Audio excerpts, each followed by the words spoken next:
மருத்துவ மாணவிக்கு பாலியல் வன்கொடுமைப்பாகி அந்த அம்மா அந்த பாப்பா இறந்து போயிட்டாங்க. நாடே கொந்தளிச்சு மருத்துவர்கள்லாம் போராடிக்கிட்டு இருக்கிறாங்க.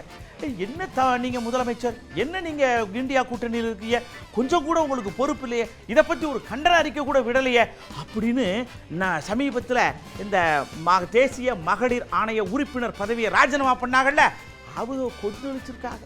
ஏன் உங்க மாநிலத்தில் நடக்கிற பிரச்சனை உங்க முதலமைச்சரை நீங்க காப்பாற்றணும், அதனால நீங்க பேச மாட்டீங்களா? கனிமொழி அவர்கள் இதை பத்தி பேச மாட்டாங்களா? அவங்களும் ஒரு பெண் தானே, ஒவ்வொரு விஷயத்துல குரல் கொடுக்கறவங்க தானே.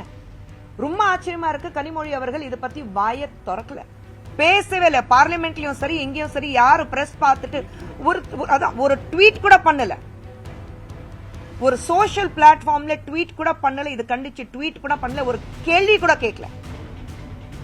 ஏன் இதே சுப்ரியா சுலே எங்க இருக்காங்க? சுப்ரியா ஷெனாத்தே காங்கிரஸ்ல, ஐயோ அந்த அம்மா உட்கார்ந்தால வார்த்தை வரும் பாருங்க.